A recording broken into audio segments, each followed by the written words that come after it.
right? When you draw out your layout hierarchy, you have to draw out something like this.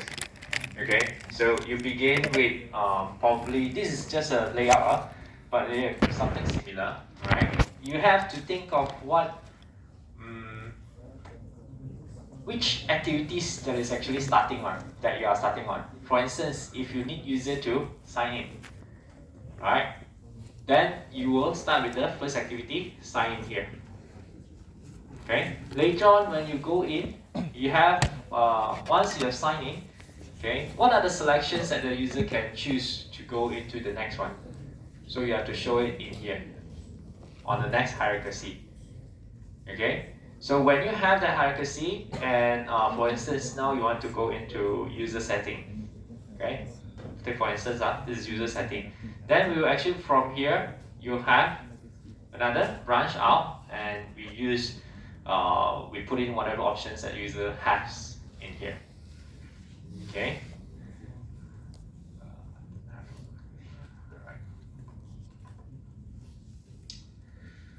So in our layout declarations, right, we have two. One is our XML. Okay, you have been encountering activity main.xml, and then another one is our program. Okay, which is the color. Right. So if you take a look at this one, okay, so these three things here, XMLX, okay, this we only you have one over here. Okay, usually we will have three. One is for Android, another one is for tools, and another one is for app. Each namespace will have different formatting for you to use, right? Tools mainly is for design, okay, during design, and Android and apps, okay, is the one that you'll use most of the time. Okay, so without the namespace here, this one XMLS, you won't be able to use such as Android. So if I didn't declare XMLS Android here, right, I won't be able to write this code out properly. Android won't understand what you are doing here without the namespace. Now, in here, at the front, we have two examples. One is text view, another one is button. Okay, so at the bottom here, you can see whenever we have Android, these are actually the attributes that we can play around with, we can configure. Okay, the same for this one. So let's go. Now let's take a look at the first attributes, ID. So this ID here, we can actually change it in our code, right, which is in XML, or we can also do it in web. In our design view, right, we can change the ID. So here, why do we need this ID here? It is so that we can use it to uniquely identify a view within a tree. So when we say within the tree, this is our layout. Okay. In our design, if you recall back, we have palette on the left, and then at the bottom left we have component tree. Right? So this is what we are referring to. And then by using this ID itself, then we can actually find the view, right, and then associate it with our button, this one object button here. Okay, so this is how we link our view to our program. Now, you always look at, there's R here, right? Some of you may ask in the class, what is R? This is actually a class representing all resources that you have added in your project. So whatever resources that you want to find, you must use R. Okay, r.id, .mybutton. And then another one that you encountered before, r.drawable. Okay. Now let's take a look at our attributes. We have size, padding, and margins. So in here, when we talk about padding, so what's the difference between padding and margin? Anyone? Padding is the distance between what to what?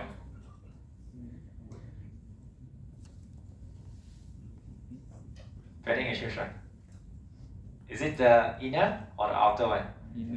Inner, very good. So padding is the distance between the content to the border of your views. right? Then margins, when we talk about margins, we are actually talking about the whatever that is outside of the border of your views, okay?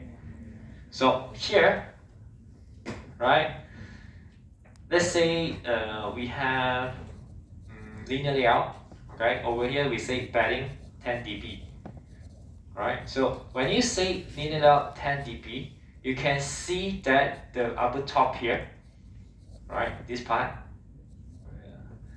I can draw this one. Okay, so this part here, they have a little space in between, which is 10 dp. So the difference is when you use 0 dp, it goes all the way here. It sticks to the top. Alright? Okay. So let's move on. Now, these are the basics parameter that you always need to declare. If you do not have these two, right, you will get error in your design. Okay, which is the width and the height. Okay, there's three options for you to choose from. One is the one that we saw at the front here, wrap content. Another one is match parent, and the third one would be what? Fix. Right? So fix is whereby we actually declare the size of the height and the width. Okay, wherever it goes to different screen, different screen size, it's still going to use the same size. All right. But if we use wrap content, now the height and the width of your views, it depends on what you put inside your view itself. Right? If let's say the user actually used a bigger font, so by default the fonts will be bigger, so will be your views. Okay? So that's the difference. So this one is actually flexible. It depends on what your content is, and then match parent itself means that we are actually following whatever size that our view root is. Okay. Now there's one more. Yesterday class we have one group on it. Do you still remember what is match constraint? Those from yesterday class, essay practicals, match constraint. Why do we use match constraint instead of match parent? Are they the same? Are they the same? Where is the yesterday group? I'm trying to search for them. Okay, so yes, they are actually the same, right? Whereby match parent is usually when we use for others layout. When we use constraint layout, then we'll use match constraint. Right? It's actually the same. Okay. So let's talk about view groups here. Now in our main program, right? In our program files, Kotlin. So the first functions that we always bump into is on create. This is one of the life cycles.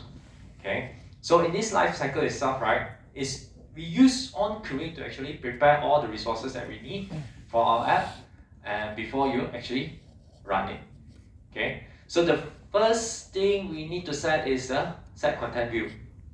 So this is the part whereby actually it loads out the layout that you want for this particular program here. Okay, so each activity will have their own layout. Okay.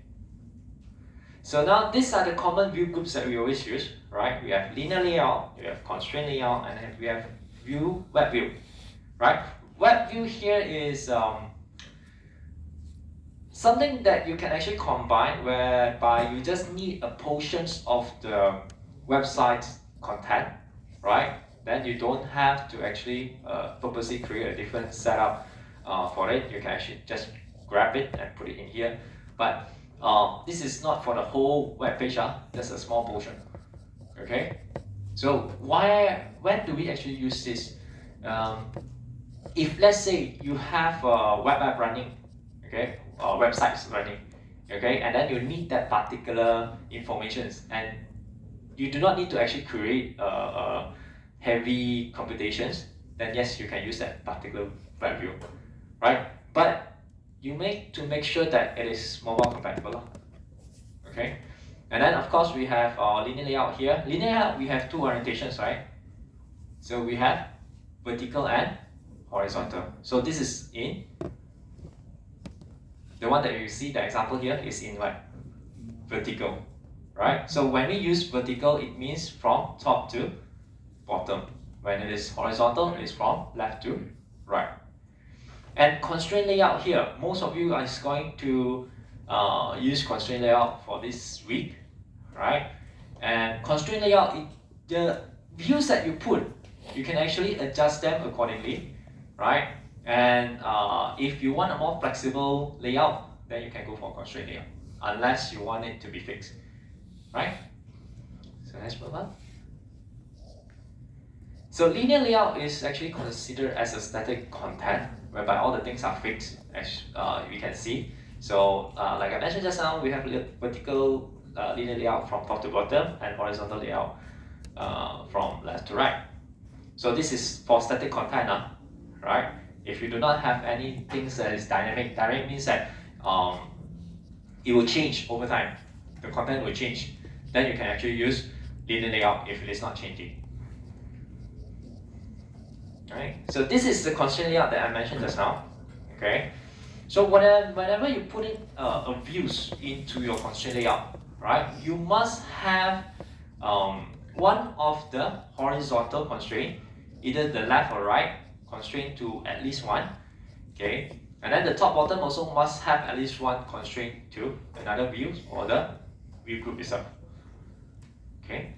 Now, if you see this, right, this three view here, A, B, C, actually match what I've mentioned just now. You can see A, it has all the constraint, the constraint to the parent, which is the constraint layout, right? From here to here, from top to top, left here.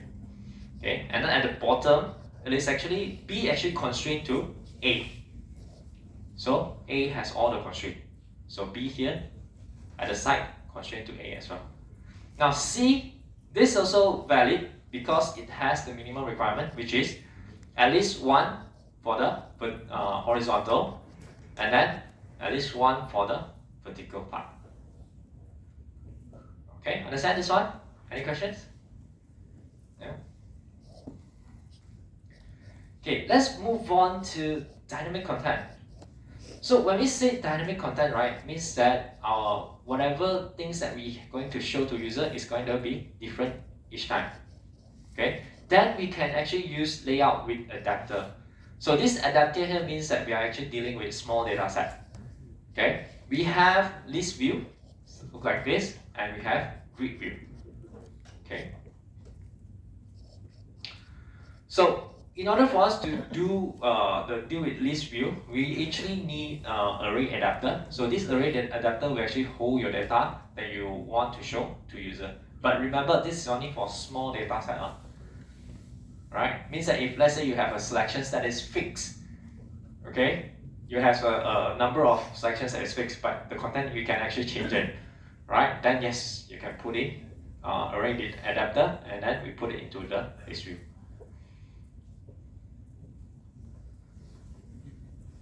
Okay, so here we have a simple list item. We put into the array adapter, and then we can show it in our list view, right? Over here, we put in my string, and at the end, we can show them in our list view over here.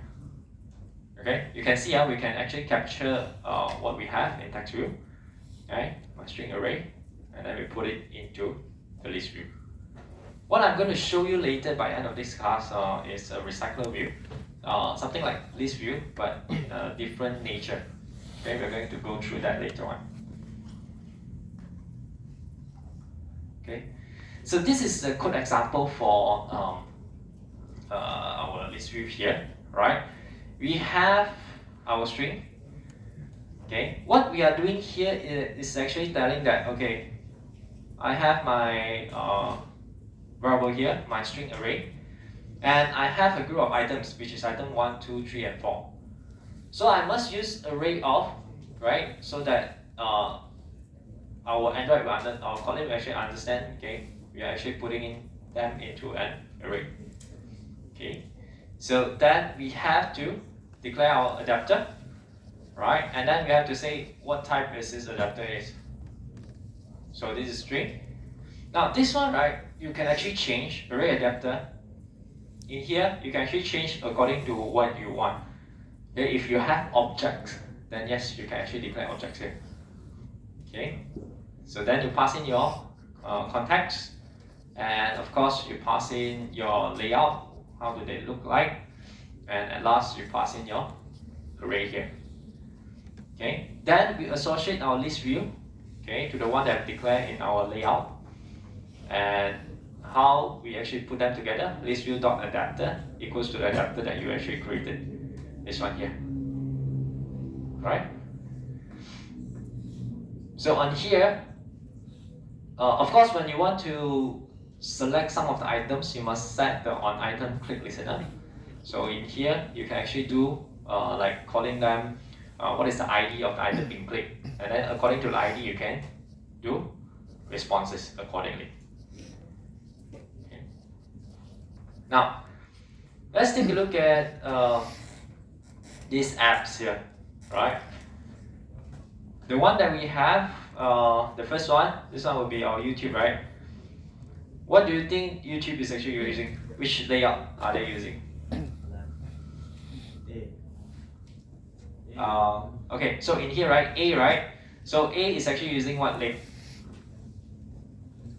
What kind of layout are they actually using for A?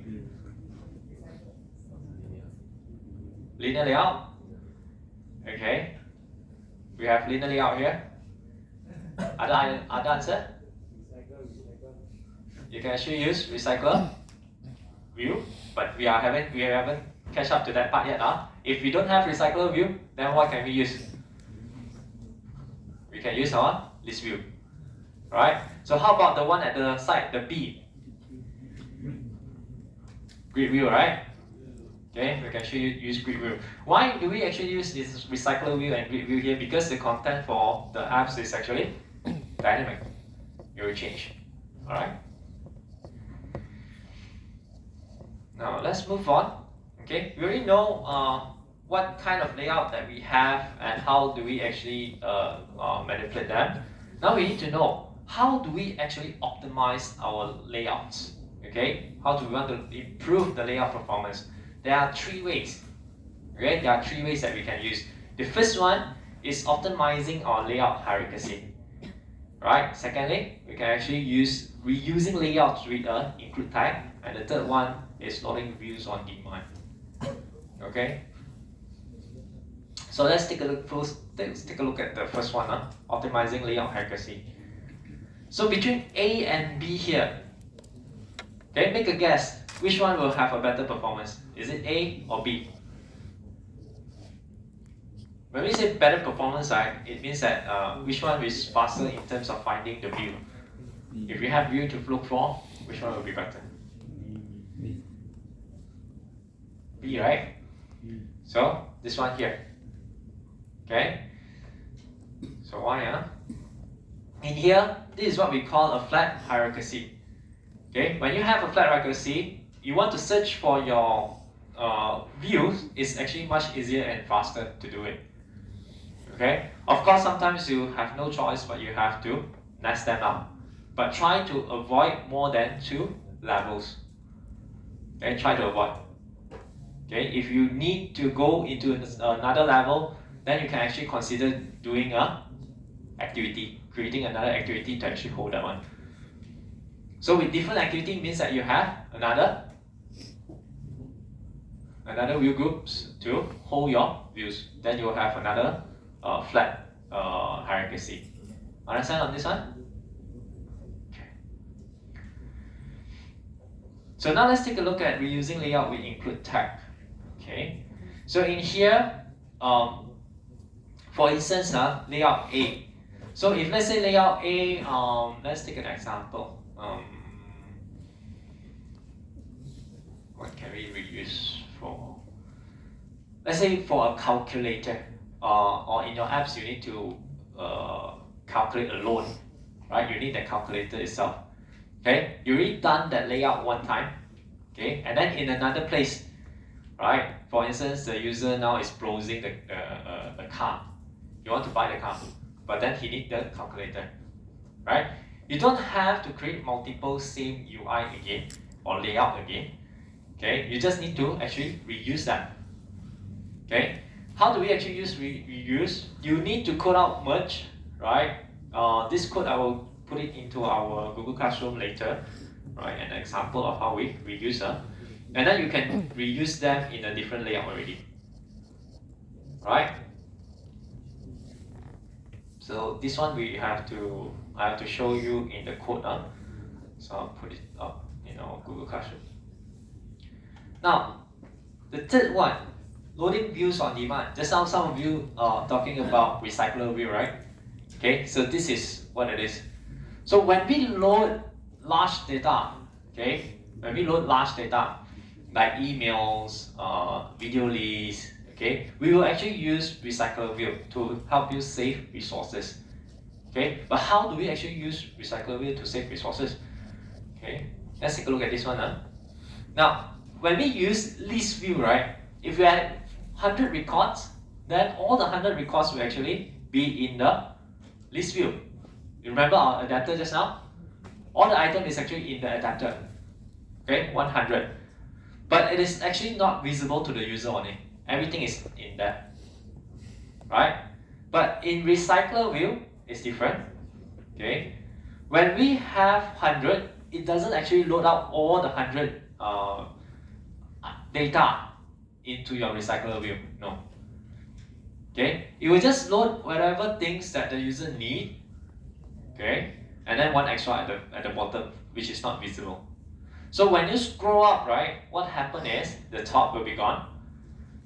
Okay. And then the not visible one will be loaded up. And then the new data will be coming in at the bottom. Right? So instead of having 100, maybe you have only 10 items that is in your recycler view at that particular moment. Okay. So this is how it looks like. Now, in our recycler view, right, we have view groups, we have views and data. So how do we actually group them together? We have our recycler view, then we actually have a view holder to hold all our view groups.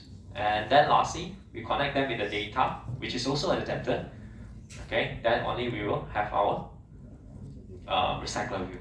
So let's take a look at our example here.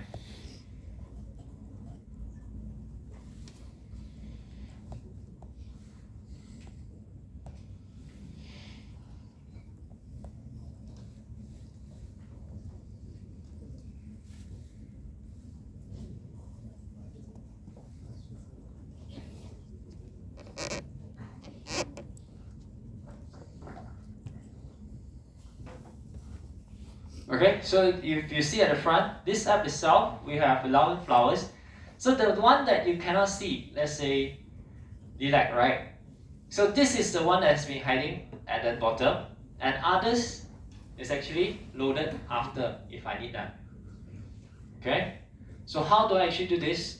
This code is actually quite long because we need a couple of things to hold them together. The data that we saw just now, this one here, we have 1, 2, 3, right? Okay, the first one is the view group. So the view group itself is in here. Okay, this is how we actually created the view group, right? Okay, then we have our file list activity. Okay, as you can see here, we set the content view. Right, as usual, we use the main activity main layout, and this is the resources here. This is our activity main. So let me stop the emulator first.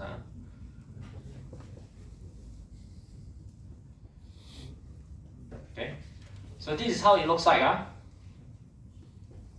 for recycler view. Okay, this is our view group holding it on. Right?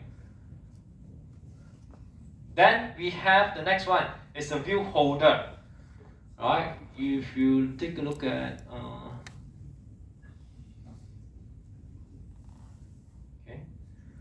So this is our view holder here. Okay, I hold my flowers. Okay, and then I have flower details.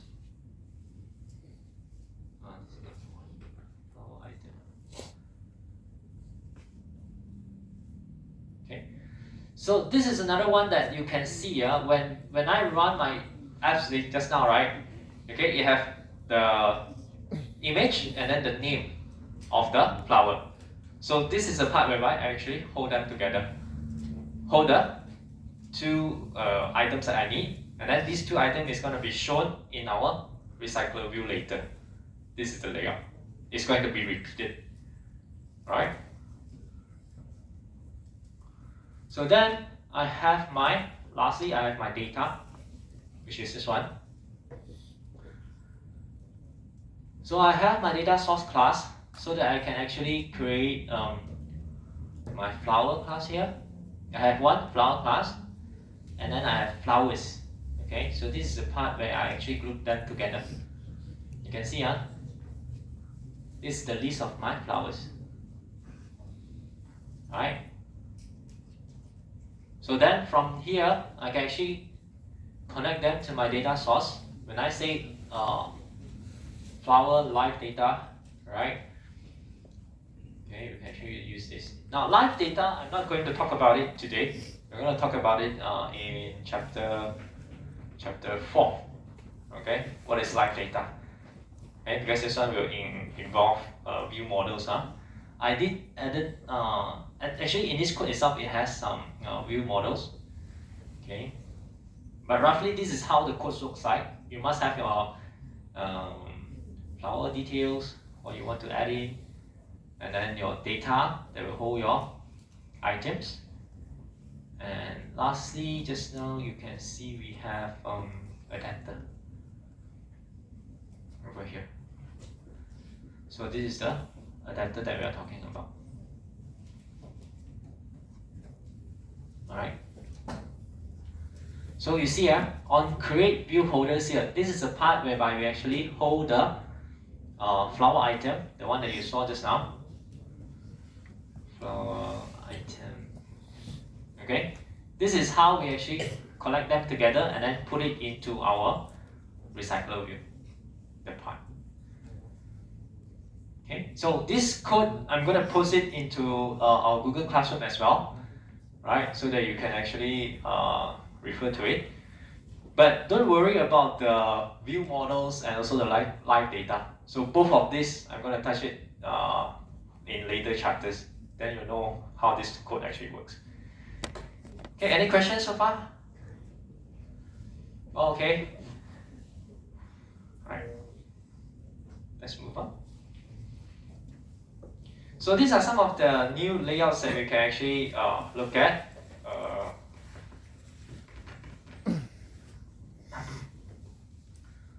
We have card-based layout, right? So this card-based layout, you can actually use it in your assignment as well, right? Slightly different. The format is like we put everything into a card. Okay, so everything will look consistent, including the image that you want to include it. Okay, so let's move on to review questions here. Now, there's 3 questions. The first one, what are the 2 basic objects of an Android UI?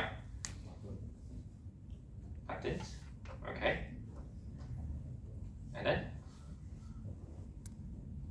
What else? Alright. Okay, what is the main difference between a constraint and a linear layout? The main difference.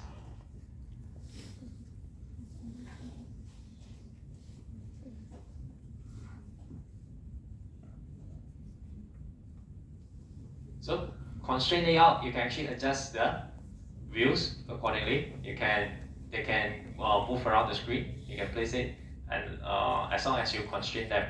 But linear layout is only one directional. Okay, it is only one directional. Okay, question number 3. Okay, a little bit interesting. Under one circumstances, the list view is better than the recycler view. Just now we talked about the recycler view, right? It doesn't actually load out everything. Now we are talking about when is this view better than recycler view? What do you think?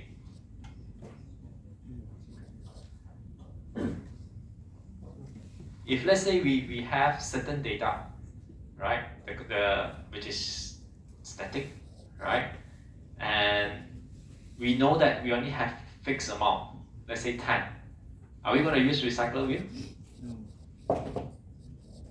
Okay, and then if let's say the things that we need doesn't need too complicated of views for each of the items, do we need recycler view? Alright, so in here, when we want to use list view is when we have simple small data that we want to show, right? And also which is not too complicated in terms of the views that we are holding for each of the items. Alright? Okay, so we move on to UI components. So the UI components that we have, the common one, which is text, buttons, widgets, layouts, containers, helpers, Google, and legacy. Alright, so Google here, some of the like locations wise, okay, we need the Google's components. Okay, so this is how they look like. We have our buttons that you have been playing around. The one that we didn't actually touch most on is the checkbox and the radio button. Right? This one, checkbox and radio button. I'll show you an example of the checkbox and radio button and also the spinner in the practicals, shall we? Okay, those who are not in the practicals with me, never mind. I will also share the codes out in our Google Classroom. Okay, so everyone can have a look. So button here, right? So this is the basic button that we always use, right? We have our height, width, what is the text, okay? And then also we can actually set our on-click listener in our program. Okay. So we can actually use the on-click such as this one, whereby we straight away send and we say in XML, in the layout, we say that this button actually has a on-click, which is send message here, right? So you can try this out as well if you want to use this. But what I do, I usually use this one, this method here, because it will be much clearer what I want and how I want to do it programmatically. Yeah. Right. Then we have text view. Okay. So how many of you already done text view here? Not yet. Haven't used before. Okay. So in text view, okay, when we say input type, we can actually configure what are the things that the user can actually type in, right?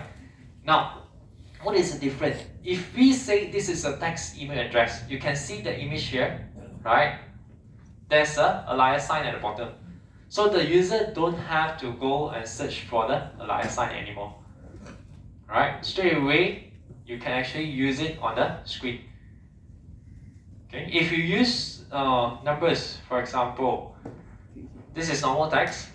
Okay, this is email, and then if you set the text inputs to number, what it appears on the keypad is just number. So this one will be much easier for the user to put in their inputs. Okay, this will reduce their time in completing your forms or whatever things that you want them to fill up. So this one checkbox here, right? We have checkbox. This is the what we call the objects, okay? And then we say this is a checkbox. Find view ID, what it is, and then we can set the on-click listener. Alright, simple to use. And then we have this one. So in here, in our main class, right, main activity, usually when we want to use checkbox, we want to extend also view.onClick listener. Okay, so that we can actually pass it into our set on click listener here. Okay, When I say pass it set on click listener into here, means that we are clicking on that items that we are selecting. So it will know that, okay, what you are clicking on. Right, so over here. In here, you can actually use, when we have this on click listener this here, this is what is going to happen, right? We must have our, what we call, our functions, okay? Fun on click, right? We pass our view in here. Why do we need the view being passed here? Why do we need the view being passed? So that we know that the views that we are using, like let's say checkbox, we can actually manipulate what are the things that we have in the items. Okay. So as you can see, we call the view.id. This view here we are referring to the checkbox. Okay, because we are passing in the checkbox, we can use it view.id. So if the ID check is actually checkbox meet, then we say it's checked. These are the actions that we can put in. Alright, so ID, right? This ID here, views.id, we can use it in this way, whereby it's like a switch conditions. If the ID is this, then I do that. I do this, and then if the ID is that, then I do another one. Okay, so this is how we switch between the IDs, play around with it. Okay, then we have radio buttons. Right, radio buttons, you have to specify them in your XML, okay, whereby what you have, like what are the radios that you have, but it must be grouped under radio groups, such as this one here. Okay, you cannot just put radio button, okay, you must group them together in the radio group, and then only you put your IDs, selections in. Okay, so in here, there's something different. Okay, whereby actually we have the on-click in the XML itself, in the layout, right? So when we click on the radio button, we straight away call on radio button clicks. Okay, we pass in the view as well, and we check what it is being actually clicked on. Okay, so this one code is actually outdated. You can actually refer and use the radio button code here. Now, spinner. So there's questions, right? This one actually looks like drop-down button, but in Android itself, we don't call them drop-down button. We call them spinners. Alright. So this is a quick way for you to provide a selections value, okay, from a set.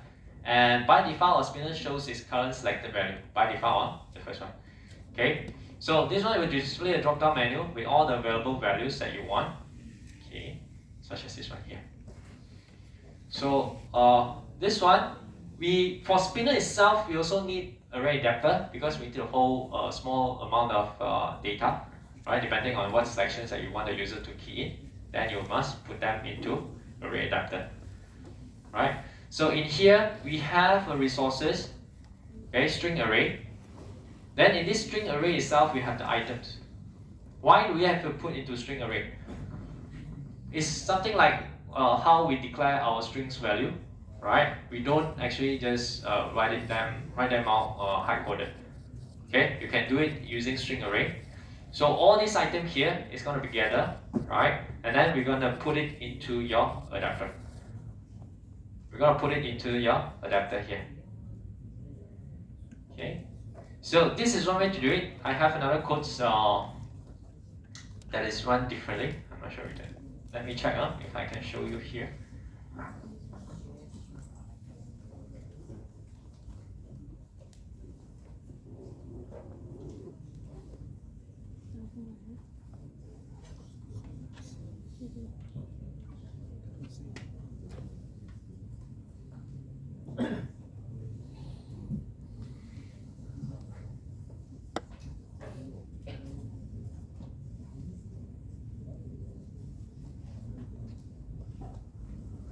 Okay, I cannot run it here because I don't have connections.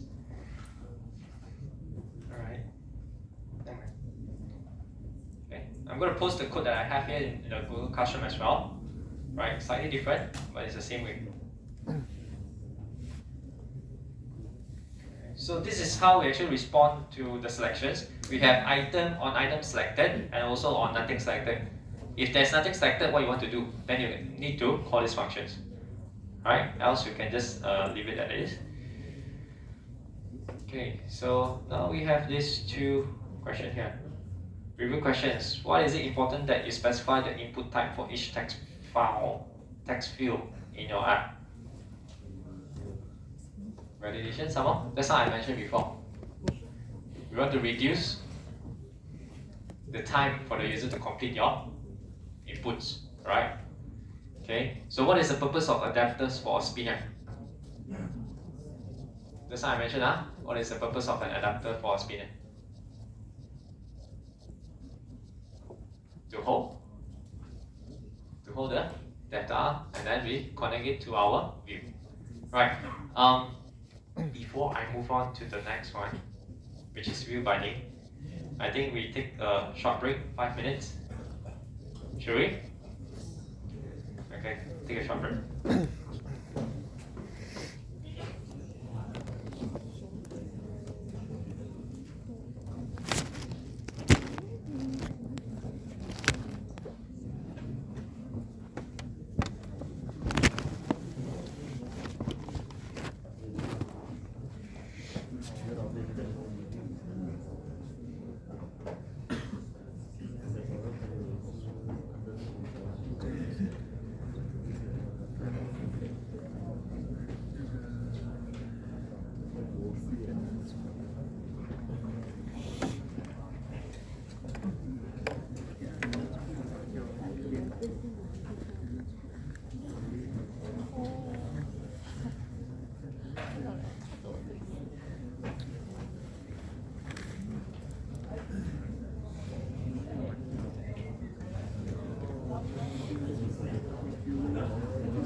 Okay. There's one. We need to do replacement class, right? And after talking to all your class, right, we have time clashes, right? So we have no choice, okay? To actually accommodate everyone, we might do it on Saturday. Okay? Replacement on Saturday. Alright? Initially, I tried to accommodate to Monday, right? Monday, but there are students who cannot attend, right? Which is not feasible. So, and I check on all your time. There are always clashes because we have big groups, right? A lot of groups in here. So, yeah.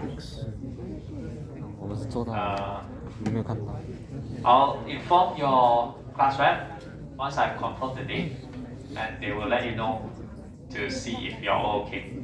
Alright, class rep?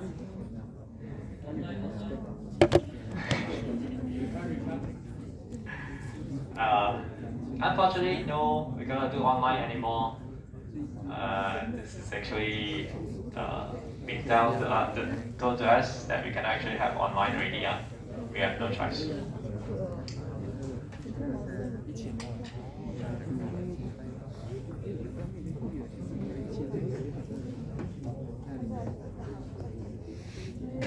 Okay, so let's go.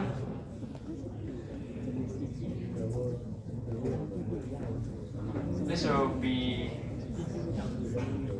a short one. So we are moving into view binding nouns. Okay, as you all can see, right? How do we actually find view by ID? There's two ways up until today. If you have been doing your code labs, okay, there's two ways. One is you just call them every time when you find view by ID, every time when you create that object, right? And then secondly, you can actually create a global, okay, global object or global variables to hold your find view by ID. So what's the difference between the two? So if you use global, means that you only call the find view ID once, okay? And then for the previous one, if you just use the find view by ID, okay, in your functions, then you have to keep on calling your views over and over again. So this one comes to our layout hierarchy that I mentioned just now.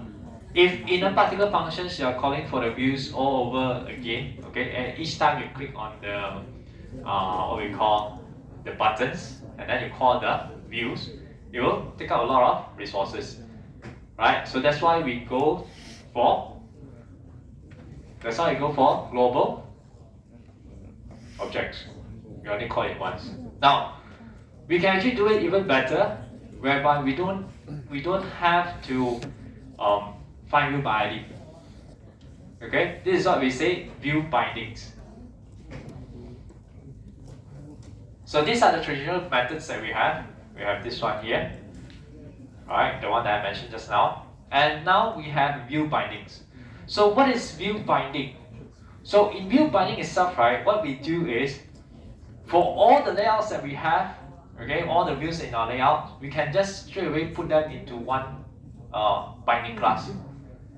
Okay, so when you need them, you just need to call this class, and you don't have to call find view by ID. Okay, how it looks like, So first off, if you want to use view binding, you need to actually enable the view binding in our build gradles, which is this one. Right, in our Android, add in your build features binding into view binding equals to true. Right, so then in here, of course, in your layout, each of your layouts must have their own ID. Okay. Then in your code, right? In your code, what you need to do, you just need to define the binding. Okay, and this binding is actually of what? Okay, register activity binding here. This one is actually not being created by you. So when you have this binding here, build features, view binding equals to true, what it will do is, it will know that you are trying to bind your views for your layouts. So this will actually be done for you automatically. Okay, this class here is being done for you automatically. You just need to call them.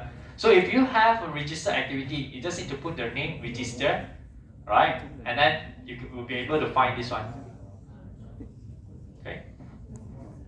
Then when you have this one, okay, you need to initialize your binding. Then you say register activity dot binding dot inflate layout. Okay, we are inflating the layout now. Okay. Then we have val view equals to binding dot root, and then we set the content as the view. Right? So binding dot root, we are actually using the binding here to pass in our root view to the set content. Okay.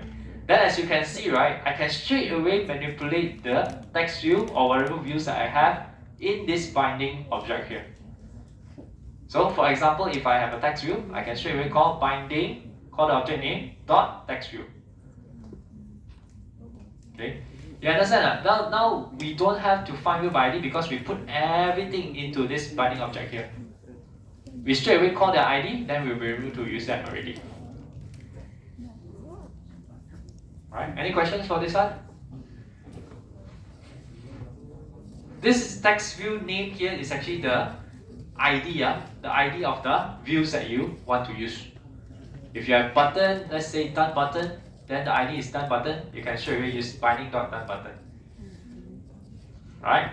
So this ID here is the one that you need to associate it with your UI that you have actually done. Okay. So view binding, what is the advantages? It has null safety, okay, and then we have type safety as well. Okay, so what is it? If you look at this one, right? Let's say we have name here. Okay, so private var init text view, right? Then text name, find view by ID, customer name, and then we have the text name one here. Okay, null safety, and then we have our type safety here. What is the type that we want to use? It's all in here, right? So this one, we move on. Move on with it. All the questions. I'll move to data binding now. Just now we already mentioned about view binding. We know that we put everything, all the views into one binding class. Now how about data binding? So what it does here is it binds the UI components in the layout to data source using a declarative formats.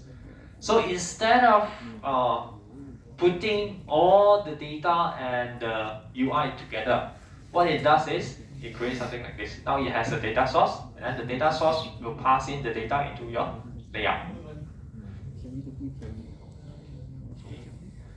So again, if we want to use data binding, we have to use build features, data binding equals to true. Right? And then in here, we have to create our own data class. Now we need to create data class already. Right? So just now when you see my recycle view example, right, you will notice that I have data class as well. The flowers, flower, and then flowers. Those are data class. Right? So then in our data binding here, when we want to change in our layout, we need to actually include this one. Okay, this has to be the very top of your views. Okay, if you don't include this wrapping here, then your data binding won't work. By adding this one, then only the data binding will know, okay, what you are trying to do. Okay, so in here, in our, once we have this layout here, right, we put at the most outer layer, your namespace has to move it to the layout here. You cannot just leave it in the linear layout because the linear layout is no longer the root now. Okay, our root will be layout. So you have to move the namespace to layout, like this example.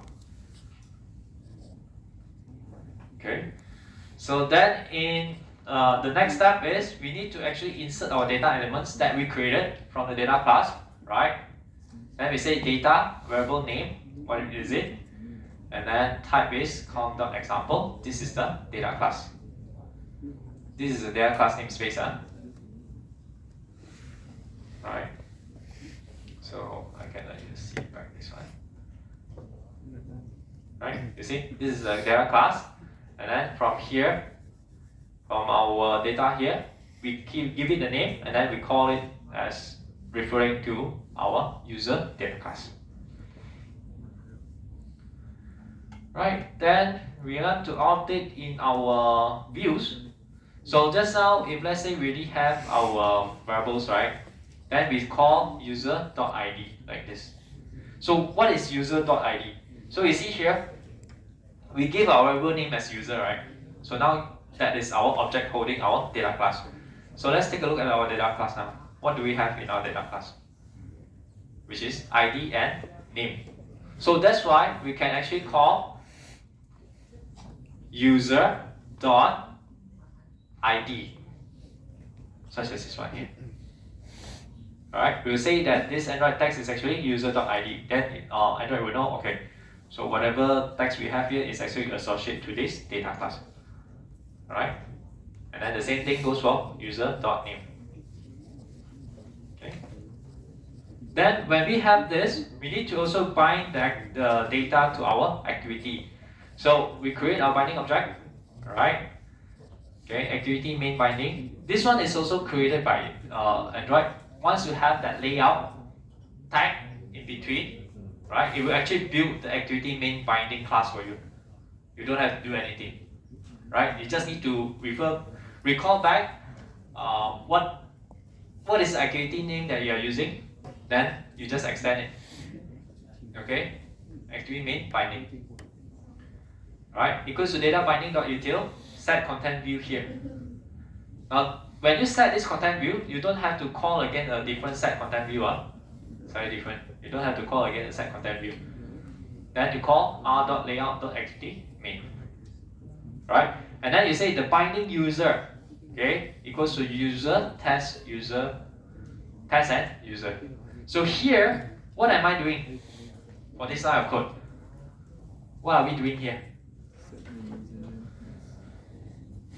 We created the data for the user and then we give it the value.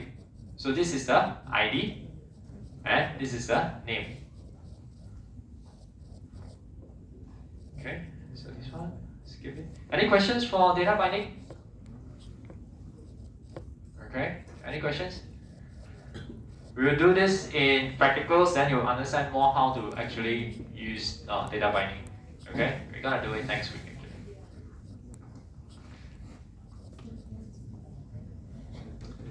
Okay, let's move on. Right, another thing, right? Why do we actually want to use data binding?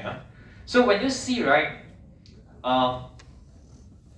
if you don't use data binding, okay, your data is actually together with your UI itself. So the UI, right, when you have configuration changes means that you have your orientations changed from portrait to landscape. Okay? What happens here when you change configurations, your UI will be destroyed. So when we say destroy means that the whole thing is gonna be thrown away and then it will be recalled back. Everything starts from zero again. So if user is actually typing, he will type in the text, maybe his own name, and then suddenly he changed his phone orientations. That name that he typed in will be gone. Or any data that you pass in, okay, if you are not using data binding, okay, will be gone as well. Because it's actually sticking to the UI. You do not separate it. If you have a separations, then different. When you have configuration changes, the data will remain, right? The data will remain, but the UI will be destroyed. So this is the difference when we put them out instead of putting them together. Right? So move on. Now, just bear with for a little while longer. Okay, style and themes. So style and theme, okay, resources to change the appearance of an app. Okay, we have dark material themes and then we have light material themes. So what is style and theme? When we have a certain view, right, where we configure all the attributes like the text size, font, what we have, text appearance and so on, those are style, right? And we actually extracted the style before, right? Still remember? We extracted the style and then we can reuse the style all over again. Okay, so that's style. How about themes? Themes is actually a collection of style that you want to use, right, for your whole layout. So if you apply themes, means that the whole layout is going to follow the styles that is in the themes. Okay, but if style, okay, if you have 3 views, all these 3 views can have different style. Right? Themes is a collection of style.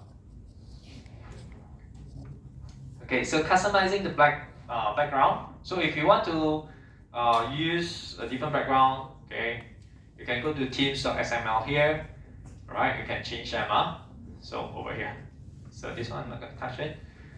Right? It's just for your reference on here. So applying themes to the entire app or individual activities. Okay, so there's a different. One is applying themes to the entire app. So the whole app will follow the themes. Okay, this for that you need to say manifest in your manifest file, applications Android themes as themes app.compact.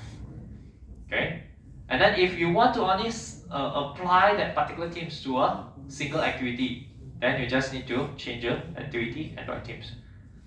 Okay, you see the difference? One is at the top, which is this one here, and then another is in the activity. Okay, so when you do your assignment, right, manipulate the themes, apply them, then you don't have to change the style all over again. Right? It's just like how we extract styles. You can gather all the styles together and then put them into themes, right, and then use them for the entire applications. Okay, so dark theme, this is for Android 10, API 25 and above. Right, so what are the benefits of dark theme? I think all of us usually use dark, right? Okay, it's actually help you in terms of easing your eyes, right? And user will actually nowadays actually a lot of users trying to use they prefer dark themes because one, of course, it helps them in seeing the 10 things that they want. And another one, if we use dark theme, actually the contents that we have is more sharp, alright? It's more apparent to the user. Okay, so how to support dark theme in your app? Okay, this is how is it. You can say style name, apparent, app themes, okay, day 9, or you can add in this one. Okay, so if user is actually using dark themes, if you have this in your apps, in your style itself, then it will change to dark themes. Okay, so differentiate style and themes. You know what? This type of review questions, I'm gonna post it in our Google Classroom, and then you all answer it in our Google Classroom instead. Alright? So starting from next week, we are going to do a short quizzes. Of course, no marks is given for the quizzes, but you can try it out and we'll see how you understand on the particular chapter is. Okay, so that's it for today's lecture. Okay, any questions? Any questions?